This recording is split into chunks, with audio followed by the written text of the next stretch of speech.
Chinese Crested. The Chinese Crested is the least rare dog on this entire list, and it still looks like it walked out of a sci-fi movie. So here's the weird part. This dog is basically half bald on purpose, and that's the normal version of it. It's a little toy companion dog, the kind that sits in your lap and stares at you, but most of them are mostly hairless.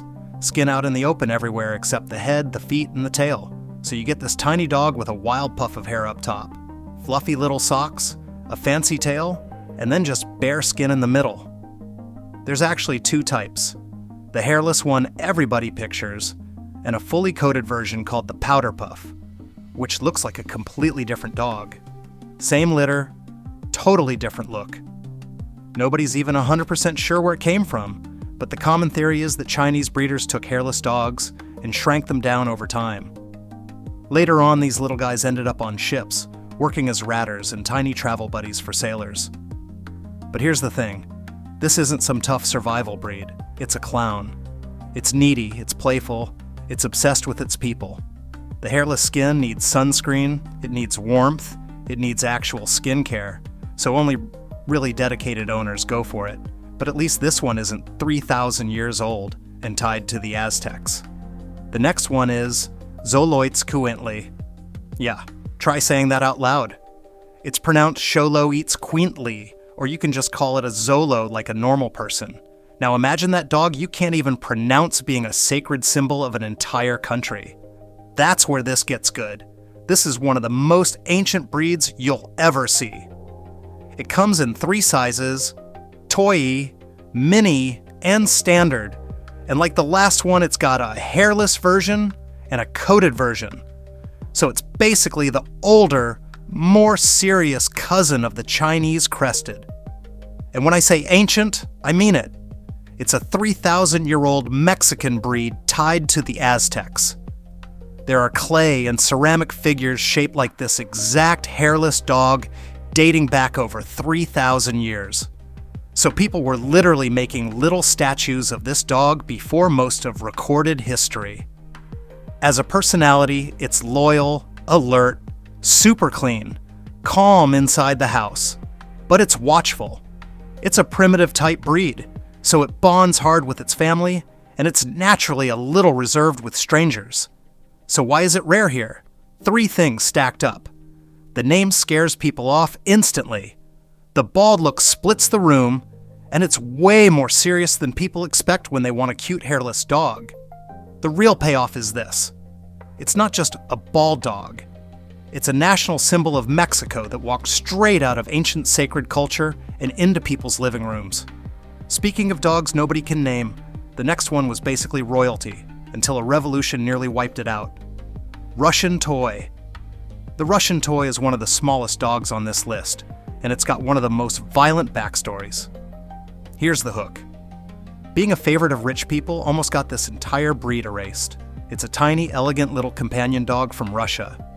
The kind of dog that looks delicate and fancy and like it belongs on a velvet cushion. And honestly, for a while it kinda did. Because here's the history. It got full recognition only in 2022, which is basically yesterday in dog terms. It was developed in Russia from English Toy Terrier stock, and its early roots trace back to English Toy Terriers brought over in the 1700s. Over time, it became the dog of the Russian aristocracy. The fancy people loved it, and that's exactly the problem. Because when the Russian Revolution hit, being the lapdog of the elite was suddenly a really bad look. The breed took a massive hit. The modern version is small, elegant, lively, smart, and super eager to please its people. So why is it rare in the US? Mostly because that 2022 recognition is so recent that the American breeding base is still tiny compared to Chihuahuas, Yorkies, and Pomeranians. But it's also just niche. It's small, but it is not passive. These things are active, alert, and pretty vocal, thanks to their watchdog and ratter history. So the payoff is, it's not a decoration. It needs training and confidence building, or that alertness turns into a nervous little wreck. Tiny was the whole theme there. The next one looks like somebody turned a mop into a dog. Bergamasco Sheepdog. The Bergamasco Sheepdog is the one that makes people go, wait, that's a real dog. Because here's the deal. Those weird dreadlocks all over its body aren't a fashion choice. They literally kept it alive. This is a rugged Italian herding dog from the Alps. And the second you see it, you get it. It's covered head to toe in these thick, flat, matted mats of hair called flocks.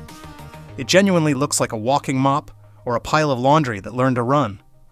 But that coat has a job. Bergamascos are smart, devoted, patient, protective, and independent, which makes total sense for a dog that had to think for itself while guarding a flock up a mountain. The flocked coat protected it from brutal alpine weather and rough terrain. And here's a fun one for you. Even though that coat looks insane to deal with, once the flocks are fully formed, they're actually way less work than people assume. So why is it rare? Because it's not a quick, easy lifestyle dog you grab on impulse. That coat looks terrifying to maintain, and the herding brain means it needs an owner who actually gets structure and mental work. The payoff is great though. What looks like a goofy mop dog is actually a serious, weatherproof mountain worker. The look is the function. That coat had a purpose. So does the next dog's entire body. It was built for a volcano, Cerneco dell'Etna. The Cerneco dell'Etna, pronounced Chiranico, is named after an actual volcano, and it kind of hunts like a living artifact. That's the hook. A dog named after Mount Etna that looks like it belongs in a museum. It's a sleek, slim hunting hound from Sicily, and everything about it screams speed. Big ears, lean body, light frame. It was built to run and hunt across the harsh, rocky, volcanic ground around Mount Etna, which is not exactly a friendly place to sprint around. It's an ancient coursing hound of Sicily, athletic, with quick bursts of speed, but mild and loyal once it's chilling at home. The thing is, it's a regional hunting specialist. It barely has a cultural footprint in the US, so most people have never even seen one. So why is it rare here? It's not big or scary, but it's independent, fast, alert, and seriously prey-driven. That makes it a much better fit for people who already understand sighthounds. It needs a secure place to run, solid recall training, or it'll just follow its nose into the sunset, and enough stimulation so it doesn't get bored and weird. The payoff is that it genuinely looks like a living artifact. A compact little Mediterranean hunter shaped by heat, speed, scarcity, and centuries of island life. Fast and light there. The next one is the complete opposite. It's huge, white, and buried under cords. Komondor. The Komondor is the giant white dog that looks like a walking pile of ropes, and it's been rare for almost 90 years. Here's the brutal part. It's been officially recognized since the 1930s, and it's still rare. And there's a real reason for that.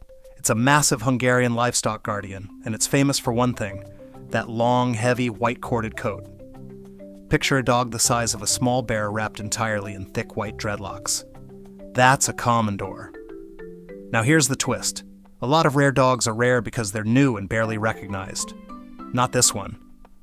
It was recognized back in 1937, and it's a large Hungarian flock guardian that was tough enough to take on actual predators. Its temperament is calm and steady in normal life, but instantly ready to defend the second trouble shows up. And that combo right there explains the rarity. This is a serious working guardian, not a family novelty. It's independent, territorial, protective, and incredibly loyal, but it needs an experienced owner and early socialization, or it becomes way too much dog. And those cords? Heavy, slow to dry, a massive commitment. The payoff is that the dog looks completely unreal, but every weird feature has a purpose. The cords protected it from weather and from predator bites, and they helped it blend right into the sheep it was guarding. That one's been recognized since the 1930s. The next one's been around even longer, and get this, it's named after a character from a book. Dandy Dinmont Terrier. The Dandy Dinmont Terrier might be the only dog on Earth that became famous because of a novel, and then got forgotten anyway. That's the hook. A book made this dog a star. Then everybody just forgot it existed. It's a small terrier from the Scottish borders, and it's got a very specific look. Long body, short little legs, and the signature poof of hair on top of its head called a topknot. Once you see it, you don't forget it. Here's the wild part. It's the only major breed named after a fictional character. The name comes from a guy called Dandy Dinmont in Sir Walter Scott's novel Guy Mannering. The book blew up, the character had these terriers, and people wanted them so bad the breed got named after him. Originally, it was a tough little farm and hunting terrier that went after vermin and small prey. They're tough but dignified little exterminators that can actually adapt to city life. But here's the sad part. They're now classified among vulnerable native breeds, British and Irish breeds at risk, because registrations have dropped and people just don't know about them anymore. So that's the rarity. It's not rare because it's new. It's rare because it went out of style. Modern dandies are affectionate, smart, independent, and stubborn, and they still love digging and chasing. The payoff is kind of haunting. A dog can go from literary superstar to nearly endangered for one dumb reason. People just forgot it was there. That one's fading from memory. The next one is so old it basically predates written history. Peruvian Inca Orchid. The Peruvian Inca Orchid is the deep cut of this whole list, the one even dog people miss. Here's the hook. This breed has existed since at least the year 750, and most people have never even heard of it. It's also called the Peruvian hairless dog, or in Spanish, the perro sin pelo del Peru. Like a couple others on this list, it comes hairless or coated, and it comes in small, medium, and large, so it's less of a single dog and more of a whole ancient family. And the timeline is nuts. This breed is thought to have existed since at least AD 750. It's an agile, smart, swift little sighthound from Peru. But here's the key difference from everything else so far. It's not fully recognized the same way the others are.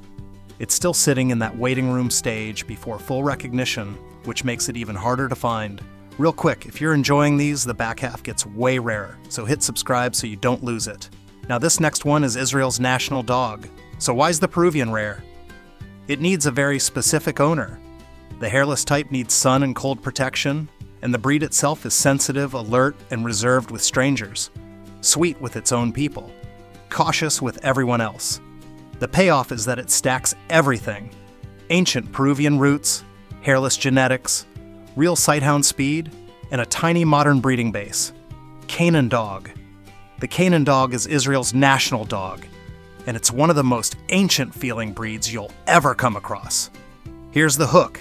This dog basically survived the desert on instinct alone.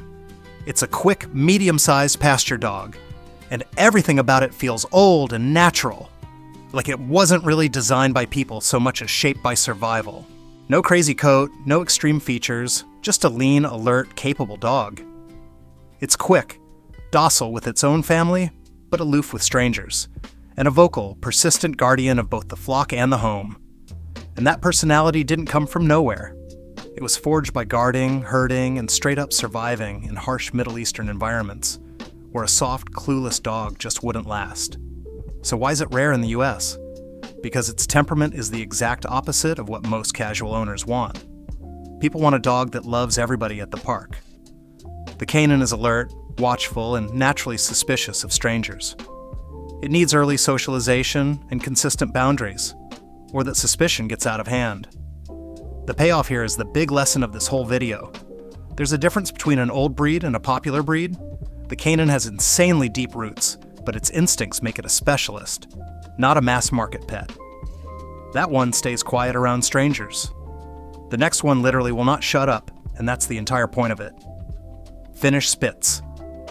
The Finnish Spitz is a gorgeous red-gold fox-faced dog from Finland, and it is famous for one thing: its mouth.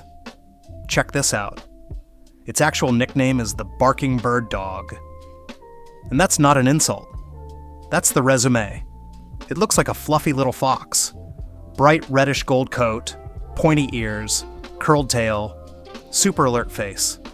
It's the kind of dog that turns heads just walking down the street because it barely looks like a dog, and more like a woodland creature.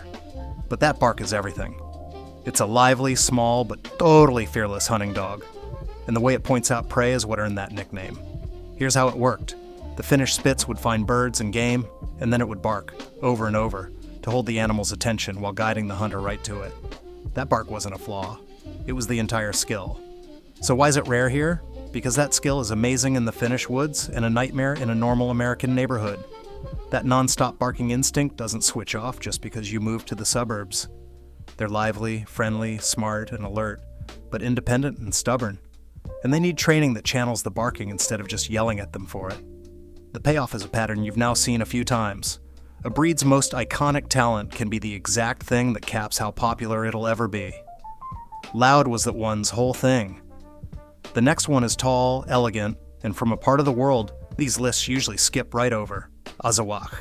The Azawak, pronounced Azawak, is a tall, stunning sighthound from West Africa, and it completely changes the rare dog conversation.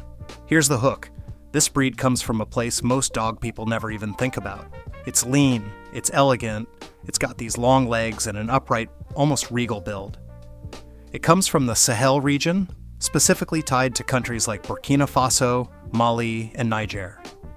So while everybody's arguing about European and American breeds, this thing's been out here the whole time. It's a West African sighthound with a fine coat and that lean, upright frame, and it's connected directly to the nomadic peoples of the Azawad Valley region, which is literally where the name comes from. This is a dog that was bred alongside nomads, for speed, for heat tolerance, for endurance, for guarding, and for a really tight partnership with the people it lived with. So why is it rare in the US? Geography, climate, temperament, and owner fit all at once. This isn't some European breed with a giant American breeding base. It's a specialized African sighthound. It's intensely loyal, sensitive, independent, and reserved with strangers. It's affectionate at home, but it is not a dog park social butterfly, and it's got a serious chase drive, so it needs secure space. The payoff is a big one. Rarity is often about cultural distance just as much as actual population size. That one's a distant cousin of a famous dog. The next one is the overlooked sibling of one of the most famous working dogs alive, Belgian Lekenois. The Belgian Lekenois, pronounced La Quinois, is proof that you can be related to a superstar and still get completely ignored. Here's the hook. You already know its cousin. You've almost definitely never heard of this one. So there are 4 native Belgian Shepherd breeds. One of them is the Belgian Malinois, which is basically the most famous working dog on the planet right now. The one you see with police and the military everywhere. The Lekenois is one of its siblings, and almost nobody knows it exists. It's strong, agile, and full of life, and it's similar in body and temperament to the Malinois, the Belgian sheepdog, and the Tervuren. The big difference is the coat, the color, the texture, the length, and where it came from. The Lekenois has this rough, tousled, scruffy-looking coat that sets it apart, and it only got full recognition in 2020. So before that, its US population was tiny.